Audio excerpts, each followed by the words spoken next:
Bonjour tout le monde, je Bonjour. me présente, Johan Foura-Besson, je suis responsable produit pour la société Movex. Donc société Movex, nous sommes constructeurs de pompes volumétriques pour l'industrie. Je crois qu'à peu près rencontré tout le monde dans la salle ce matin, donc on se connaît déjà un petit peu. Et puis Cédric. Donc, Cédric Vera, responsable commercial chez Movex. Donc là, le but de l'atelier, c'est d'échanger, parce que j'ai vraiment envie que ce soit un échange, hein, plus qu'une présentation où on vient vous abreuver de données, sur les économies d'énergie qu'on peut faire sur les installations de pompage. Alors, le thème général, c'est comment optimiser en fait, les coûts d'installation et d'exploitation d'une pompe volumétrique, mais précisément se focaliser sur les économies d'énergie. Alors pourquoi on parle des économies d'énergie ? Situation actuelle, vous la connaissez, on a eu des coûts d'énergie qui ont été relativement stables pendant des décennies, et puis depuis 2020, c'est l'explosion pour des tas de raisons que vous connaissez, le rebond économique post-Covid, le contexte géopolitique qui fait que les coûts d'énergie explosent. Donc il y a lieu de s'intéresser au coût de l'énergie et comment on l'exploite. Il y a une statistique qui avait été, une estimation qui avait été faite par l'Hydraulic Institute aux États-Unis, donc c'est l'association des fabricants de pompes nord-américains. Ils avaient estimé que 20% de la consommation d'électricité mondiale était due à des systèmes de pompage. C'est absolument gigantesque. Donc c'est pour ça qu'on a quasiment tous, nous en tant que constructeurs, vous en tant qu'utilisateurs, exploitants, de optimiser nos coûts d'énergie. On vous a représenté un petit camembert qui en fait représente le coût total d'utilisation d'une pompe. On parle de plus en plus du coût total du cycle de vie. Comment il est constitué ? 10% c'est le coût d'acquisition. C'est quand on échange, nous, entre fabricants ou distributeurs et l'acheteur, on se focalise, on va parler de ça, d'accord, le coût d'acquisition. Mais en vérité, le gros des coûts, ils sont derrière, d'accord ? Ils sont pendant l'utilisation de la pompe. 45%, c'est directement les coûts énergétiques. C'est véritablement ce que j'utilise pour exploiter ma pompe, pour transférer le fluide que j'avais prévu de transférer. Ensuite, j'ai les coûts de maintenance. Vous les connaissez, il y a des gens de la maintenance ici dans la salle, je remplace des garnitures, je remplace des pièces d'usure, je répare une fuite et ainsi de suite. C'est important aussi, 35%. Donc pour ça, quand on fait le choix d'une technologie de pompe, le but, c'est de ne pas se focaliser là-dessus, mais c'est véritablement sur les grosses parties du gâteau. Et ensuite, les 10% restants, c'est tous les autres coûts, certains frais d'exploitation et aussi le coût de démantèlement. Ça, c'est quelque chose qu'on ne prend pas forcément en compte, mais selon l'application, il faut aussi démanteler la pompe, il faut peut-être traiter aussi l'aspect environnemental si j'ai pollué un site ou ainsi de suite. Bon, voilà, donc là aujourd'hui, ce que je vous propose, c'est de parler là, ici, des 45 et 35% qui composent le coût d'une utilisation de pompe. Alors, on va parler de ça parce que ça, c'est le camembert, j'ai envie de dire, la photographie, elle a été faite en 2020.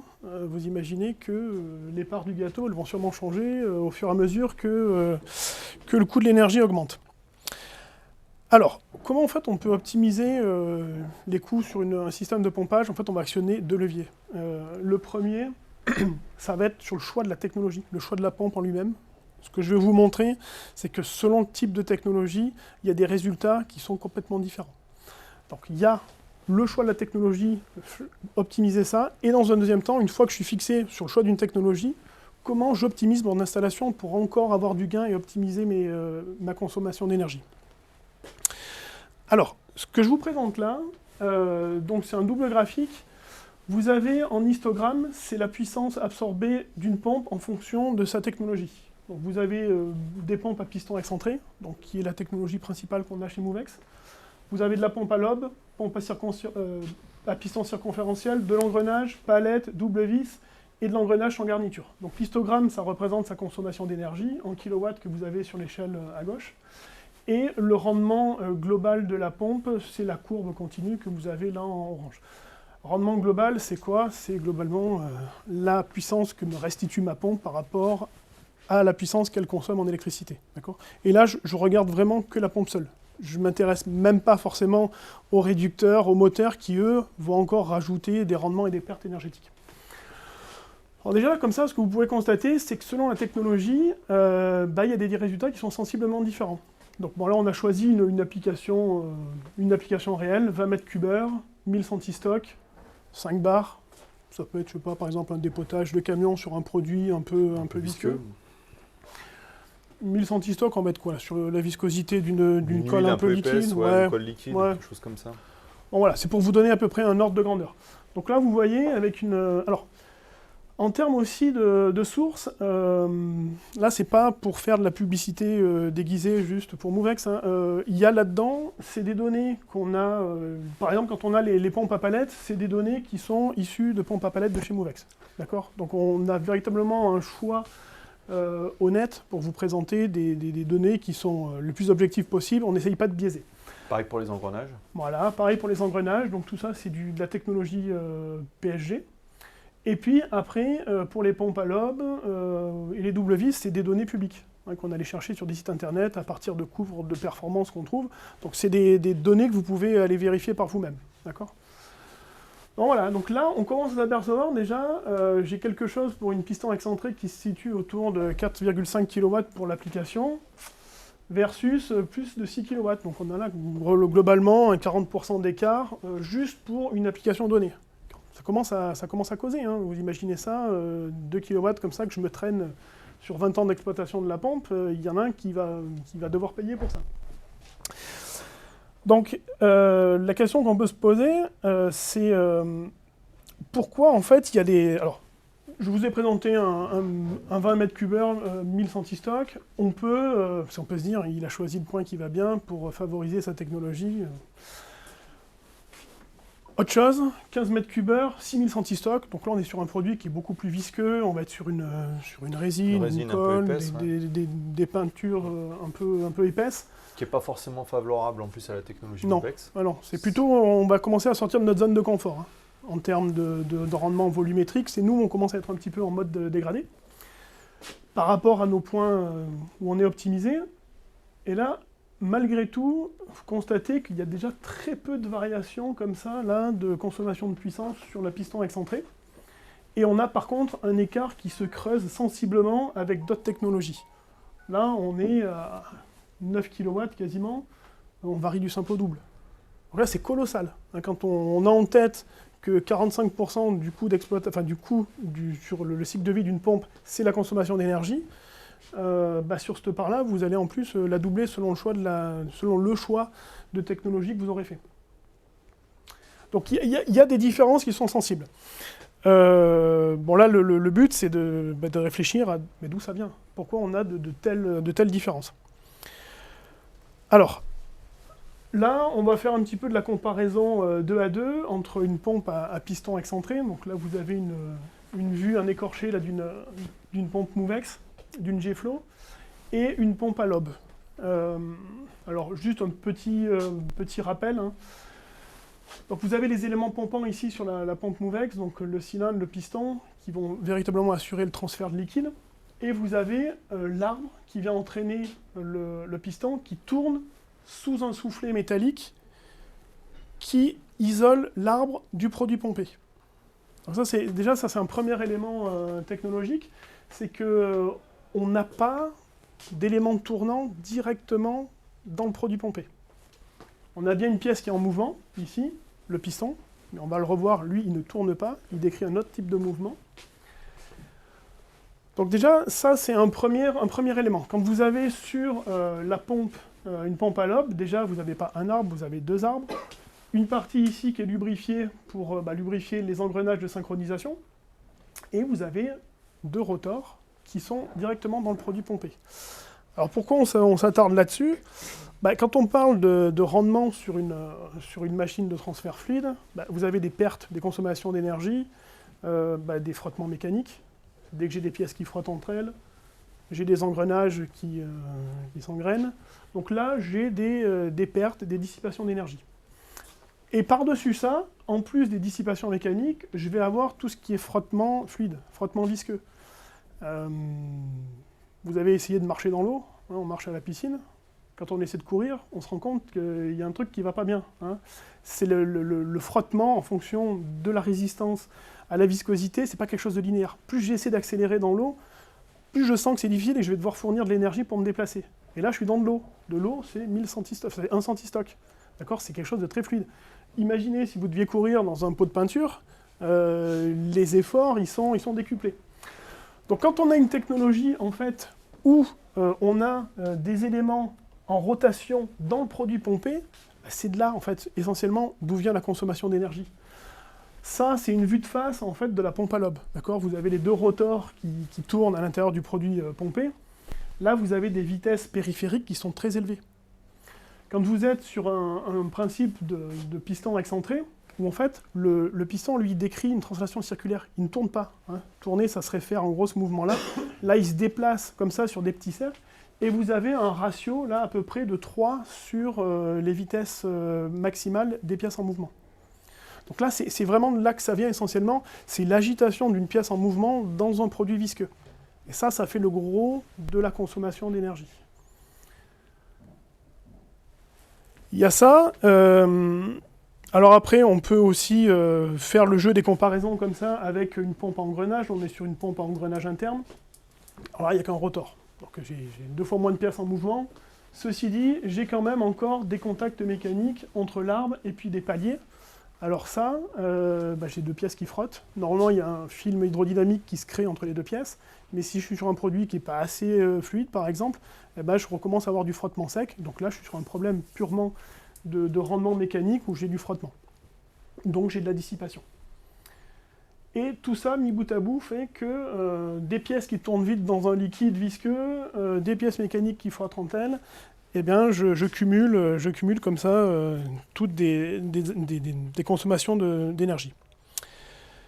Alors ça, c'est ce qui nous vient à l'esprit tout de suite en regardant la mécanique. Hein, je me dis, bon là, j'ai la partie purement entraînement dans ce qui est lubrifié qui frotte, j'ai ce qui est dans le produit pompé qui frotte aussi, donc je consomme. Il y a aussi des sources, des raisons de consommation de puissance qui sont un peu plus sournoises. Au niveau de la gestion de l'étanchéité, là vous êtes à gauche sur une pompe sans garniture, j'ai pas à gérer de fuite, j'ai pas à gérer les conséquences des fuites, mais c'est pas le cas de toutes les technologies. Quand vous avez des garnitures mécaniques, une garniture mécanique, par essence, il faut qu'elle ait un petit débit de fuite. Il faut qu'elle fuit pour lubrifier les faces qui sont en contact. Ce qui n'est pas un problème si je suis sur un produit qui est assez inoffensif. Par contre, si je suis sur un produit qui est dangereux, vous savez mieux que moi, il faut que je gère cette fuite. Alors souvent, ce qu'on a tendance à faire, c'est on met des garnitures doubles avec un fluide de barrage. Fluide de barrage, il faut bien qu'il circule. Alors des fois, on va jusqu'à mettre une pompe de circulation. Donc je consomme de l'énergie. Et ensuite, il va falloir que je gère mon liquide qui est contaminé. Donc là aussi, il y a des coûts de traitement pour retraiter la fuite. Donc là, c'est une sorte d'avantage induit que vous avez avec ce type de technologie, c'est qu'il n'y a pas de garniture, donc je n'ai pas à gérer la fuite, ses conséquences et ses coûts. L'aspect frottement aussi. Et l'aspect frottement, ouais, tout à fait. Ah oui, parce qu'une garniture, c'est 2 pièces qui viennent en frottement, qui doivent résister à la pression de service. Et ça, la pression de service, elle n'a qu'une envie, c'est d'écarter les 2 faces de la garniture. Donc qu'est-ce qu'on fait? On met des ressorts axiaux pour forcer le contact. Si j'ai des ressorts axiaux sur des pièces qui frottent, c'est de la puissance qui est dissipée. Si t'en as 4. Si j'en ai 4, je fais x4. Ouais. Ah, ouais. Donc voilà, déjà, technologiquement, en fait, les raisons qu'il y a derrière les graphiques que je vous montrais en début de présentation. J'ai tendance à appuyer sur le mauvais bouton. Non, c'est pas là. Non, c'était ça. Tac, tac, tac. T'es remonté là? Non, je suis pas remonté. Non. Une aussi des raisons, tout à l'heure je vous donnais un petit peu l'image simpliste de quand je cours dans l'eau et que j'ai des frottements. Malgré tout, ces phénomènes sont là derrière. C'est pour ça que nous, on s'attache aussi à concevoir des pompes qui ont des faibles vitesses de rotation. Si mes arbres tournent plus doucement, si mon piston s'agite plus doucement à l'intérieur du produit, je vais réduire les consommations d'énergie. Juste pour vous donner des ordres de grandeur, donc là sur l'histogramme, ce n'est pas la consommation de puissance, c'est la vitesse d'entrée de la pompe. Là vous avez sur une pompe Movex, quand on tourne pour 15 mètres cubeurs 6000 centistock, on va tourner légèrement au-dessus de 100 tours minute, 125. En comparatif, une pompe double vis, on va être à plus de 500 tours minute. Vous voyez, il y a quasiment un ratio de 4,5 sur ces vitesses-là. Et la pompe à double vis, elle faisait partie de celles qui étaient les plus gourmandes en énergie. C'est pour ces raisons-là. Donc voilà, donc ça c'est des choix, ça c'est des choix techniques, hein, parce que je pourrais me dire, je fais une pompe petite et je la fais tourner plus vite pour économiser, pour faire une solution, un prix tarif, un coût d'acquisition qui est optimisé. Oui, mais si je fais ça, derrière, c'est l'utilisateur qui le paiera au moment de l'exploitation. Donc voilà, ça c'est des choix qui sont faits par les constructeurs, mais ça a une conséquence, si je tourne doucement pour transférer le même volume de produit, il faut que j'ai une pompe qui soit peut-être un peu surdimensionnée. Parce qu'une excentrique, une petite excentrique tournera plus vite qu'une grosse à l'homme, quoi. Après oui, si on fait le choix évidemment de surdimensionner. Oui, mais alors en fait, oui, tout à fait. Alors là, on essaie de se mettre sur un point de fonctionnement à 6000 Ouais. centistock aussi. C'est ce qui explique que sur le choix technologique, on est sur une pompe qui est aussi d'une cylindrée un peu supérieure par rapport aux problématiques de NPSH. Mais sinon, oui, tu pourrais prendre une plus petite pompe. Oui, non, mais de toute façon, là, la démarche, c'est de s'intéresser à tous les postes de dépense. Effectivement, on peut se dire, si j'ai une technologie qui est imposée, ce qui peut arriver pour des raisons X ou Y. Une cylindrée plus importante, elle n'a pas tourné plus vite. Exactement. Et là, le message, c'est de s'intéresser, en fait, pas juste se focaliser sur le coût d'acquisition. C'est vraiment regarder au-delà. Les consommations de puissance, c'est quelque chose, tous les constructeurs vous les donneront. Les coûts de maintenance, c'est déjà un petit peu plus délicat, mais on comprend rapidement quelles sont les pièces d'usure, combien de garnitures, le prix d'une garniture, faire un petit peu des plans et commencer à estimer le coût du cycle de vie de la pompe. Et c'est en fait le message qu'on veut faire passer, ça me fait presque sauter tout de suite à la conclusion, mais c'est ne pas se focaliser sur le coût d'acquisition. Regardez un peu au-delà, n'hésitez pas à challenger vos fournisseurs de pompes pour aller regarder un petit peu au-delà simplement de la vente initiale. Donc oui, une pompe à lobe pourrait être aussi optimisée en ce sens-là, oui, bien sûr. Alors bon, ceci, une pompe à lobe, faut pas perdre à l'esprit, je la surdimensionne, mais j'ai quand même des rotors qui sont de plus en plus gros, donc si je suis sur un produit qui est visqueux, il faut quand même que je m'intéresse au rendement de la machine. Parce que si ça se trouve, c'est pas plus je monte en dimension, mieux je serai en termes de consommation d'énergie. Il y a peut-être un point optimal quelque part. Hein, il faut se méfier. Une autre source d'économie qu'on peut avoir comme ça sur les installations. Pourquoi aller sauter là? Ça démarre tout seul. Ça démarre tout seul. Alors là, je vais vous parler juste de récupération de produits. Certaines installations, certaines process, nécessitent de nettoyer les tuyauteries. Alors nettoyer les tuyauteries, si vous avez un produit qui est collant, qui est dangereux, il va falloir les nettoyer avec des solvants, avec de l'eau, donc faire tourner une autre pompe. Ça ne va pas être la pompe de process, mais ça va être une pompe de nettoyage qui va nettoyer les circuits. Et une fois que le circuit est nettoyé, il va falloir aussi que je traite le produit. L'avantage des pompes Movex, c'est qu'on peut les faire tourner en fin de transfert, à sec, et on se sert en fait de la pompe comme d'un compresseur. J'ai l'air aspiré, puisque j'ai plus de produit à transférer, j'aspire de l'air, je comprime de l'air au refoulement, et je pousse tout le produit qui est dans la tuyauterie. Donc là, vous avez une illustration sur un banc de test qu'on a fait pour la démo. On est sur de l'eau. Hein, là. Et là, vous voyez que quand j'ai fini de transférer ma cuve, je continue de faire tourner la pompe, et vous avez le produit comme ça qui est chassé vers la cuve de refoulement. Et donc là, on n'a plus de produit dans la tuyauterie, où on s'est en partie débarrassé du produit dans la tuyauterie, et ça va être des économies de nettoyage. Économie pour traiter le produit de nettoyage, et il fait aussi ne pas faire tourner très longtemps une pompe de nettoyage. D'accord ? Donc ça, c'est aussi des économies, des pistes d'économie qu'on peut avoir en fonction de la technologie. Alors toutes les pompes ne sont pas capables en fait de générer de la compression. Alors il y en a qui ne sont pas capables parce qu'elles ont trop de jeux internes. D'accord ? C'est tout ce qui va être pompe double vis, pompe à lobe, ça va être très difficile d'avoir ce phénomène-là. Vous en avez d'autres qui sont capables de générer de la pression, mais qui ne peuvent pas tourner à sec. CF, une pompe, une queue de cochon. En théorie, elle pourrait générer de la pression, mais elle va tourner à sec et vous allez endommager le stator. Donc voilà, vous êtes là sur des rares cas comme ça, des rares technologies où on peut se permettre ça. Et il faut l'exploiter. Et on a déjà vu des utilisateurs qui n'avaient pas forcément ce réflexe. Et on dit, mais pourquoi vous vous donnez tous mal à nettoyer votre tuyauterie? Faites juste tourner la pompe pendant 5 minutes, et puis déjà, ça va résoudre une grosse partie de votre problème. Et puis la récupération de produits est importante aussi dans les produits à forte valeur ajoutée. Ça permet de récupérer un maximum de fluide, puis d'éviter de les envoyer à l'égout en fin de cycle. Donc c'est important. Exactement. Toujours sur les... Alors là, c'est les pistes d'économie, plus que de... indirectement... Enfin, c'est pas directement de la consommation d'énergie, mais c'est de l'optimisation au niveau de la maintenance. Donc là, c'est un éclaté. Donc on continue notre comparatif entre une pompe à piston excentré à souffler et une pompe à lobe.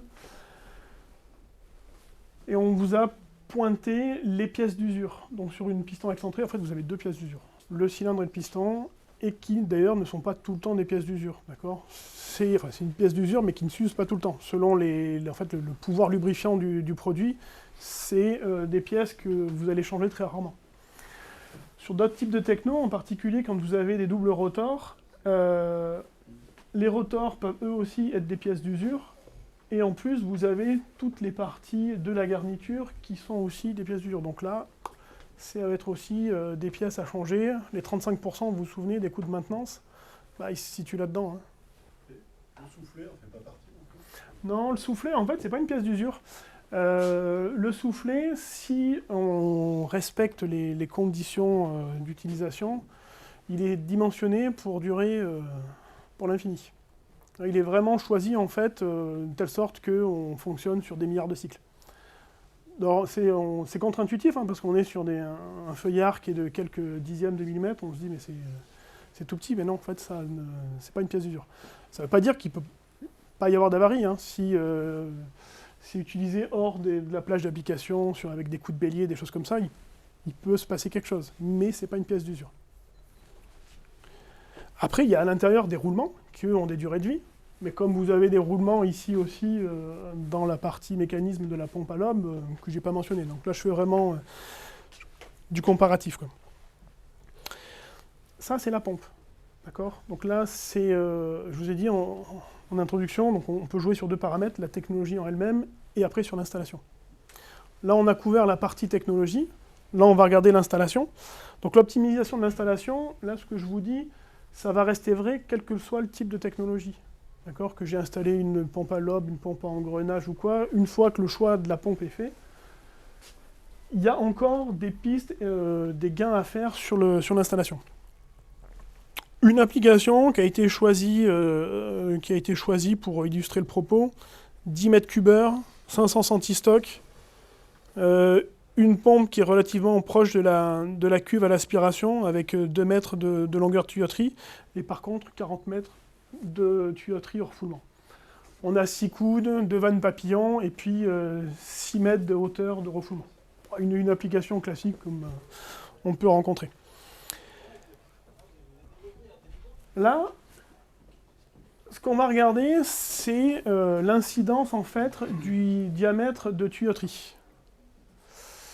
Donc là, on est reparti dans les conditions que je vous ai présentées. Donc on a encore hiérarchisé comme ça les technologies en fonction de la puissance absorbée. Donc on part initialement avec du DN40. DN40, on va de 3 kW jusqu'à plus de 5 kW sur une pompe double vis. Et là on se dit, d'accord, j'ai ce DN40, donc c'est relativement petit, j'ai des pertes de charge. Si mon produit est visqueux, je vais avoir encore plus de pertes de charge. Quel va être l'impact si j'augmente juste d'une taille de tuyau? Je passe du DN40 au DN50. Et là, vous voyez que vous pouvez passer de 3 kW absorbés à un petit peu plus de 1,5. Donc là, j'ai quasiment diminué, pour le cas de la piston excentrée, par 2 ma puissance absorbée. Bon, et ce delta, vous le retrouvez à peu près, quel que soit le type de techno. D'accord ?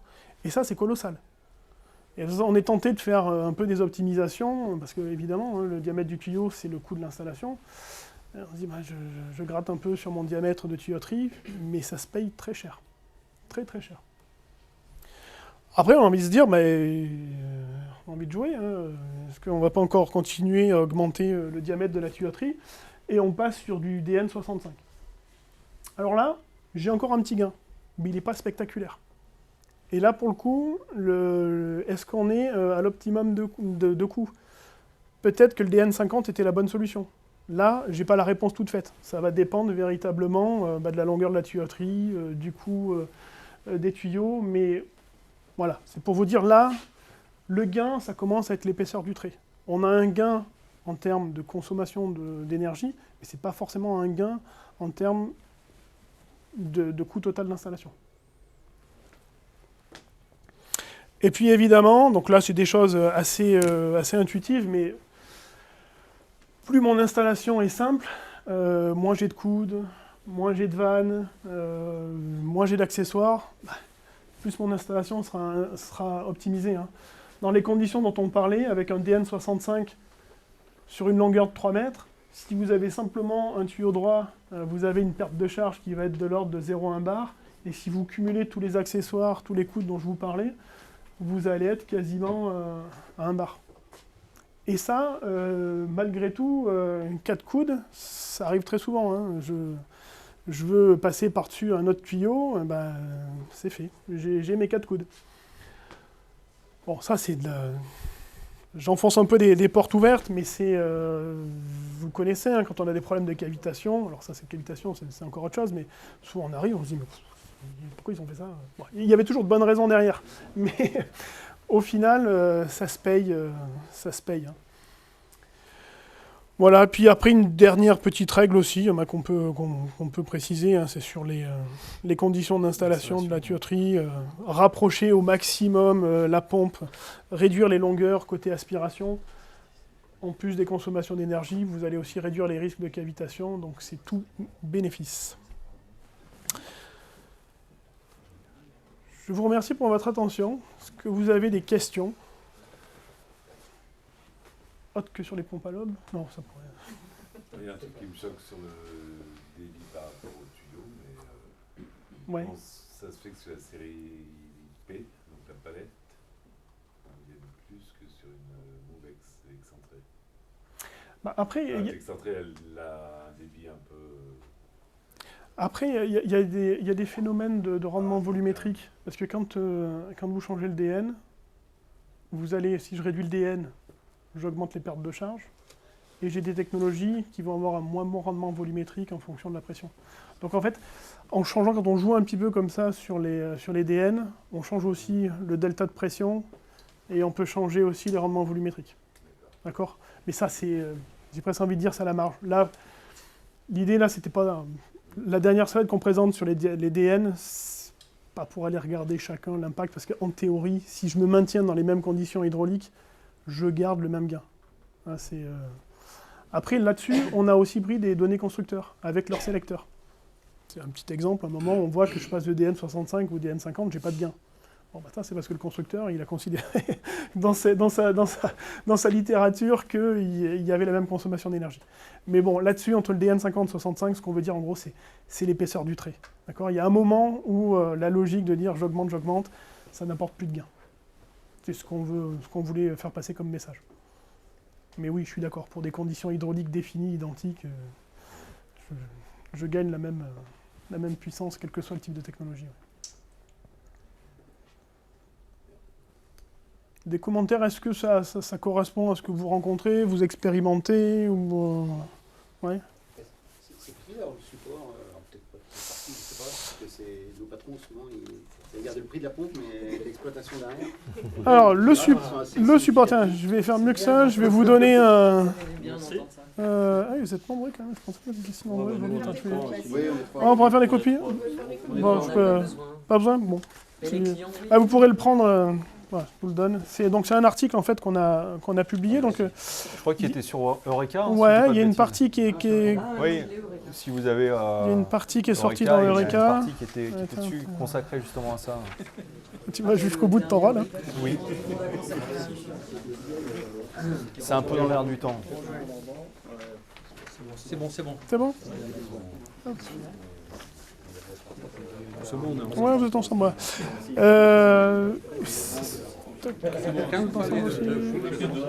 C'est souvent le problème, Ça ça. marche. Allez, on donne un. Même si ça sort du même portefeuille au final, mais c'est pas les mêmes budgets. Hein.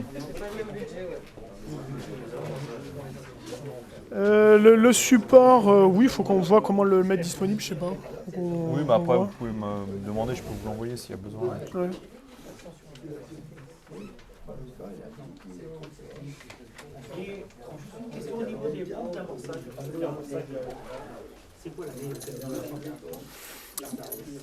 Ben, la meilleure, il y a plusieurs technologies qui conviennent, mais là pour le coup la piston excentré c'est aussi une très bonne technologie pour faire de l'auto-amorçage. En fait vous êtes ce qui fait la capacité d'auto-amorçage, c'est les jeux internes que vous allez voir entre les pièces, et là comme on est sur des pièces qui sont au contact, vous n'avez quasiment pas de jeu, donc le vide il se crée beaucoup plus facilement et beaucoup plus rapidement. Donc ça marche très bien. Là vous avez les pompes péristaltiques aussi. Pompe à palette, ça marche aussi pas mal. Ça dévide moins bon que sur une piston excentrée, mais ça marche aussi. Oui, vous avez déjà à peu près toutes les gammes. Vous avez pu les tester. Vous faites pas de pompe centrifuge. Pardon ? Il y aura un parallèle par rapport à une pompe centrifuge, une pompe volumétrique. Au niveau des consos d'énergie, non, là on a vraiment comparé de la volumétrique. Parce que après sur les centris, il y aura d'autres phénomènes qui vont intervenir quoi. Au niveau des rendements qui ne sont pas applicables sur les volumétriques. On discutait avec KSB sur Somiflu. Somiflu aussi, ils ont fait un petit laïus sur Eureka, sur l'économie d'énergie. Ouais. Oui, mais je crois que le dernier Eureka, c'était justement sur les consommations d'énergie. Ouais. Ah bah, on regardera si des fois on en a un de plus, on reçoit tous.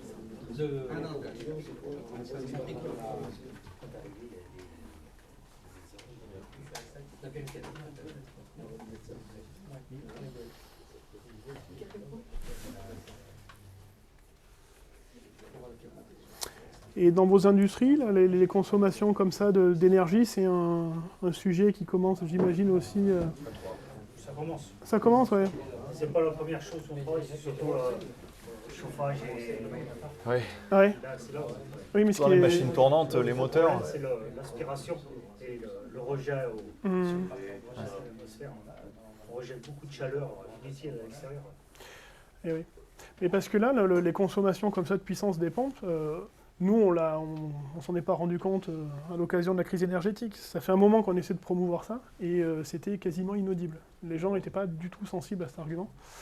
Et là, on sent bien là, depuis 2 ans que ça commence à être un sujet d'intérêt. Je ne sais pas encore si aujourd'hui c'est ce qui fait la décision dans l'achat de la pompe, mais on sent une... C'est regardé en tout cas, les puissances Ouais. moteurs sont regardées, les rendements. Ouais, mais le cahier des charges, on va préciser une classe de consommation d'énergie du moteur ou quoi, mais c'est presque déjà trop tard. En fait, il y a déjà du gain à se faire comme ça dans le choix, quoi. On a passé le temps. Je sais pas, ils sont venus voir.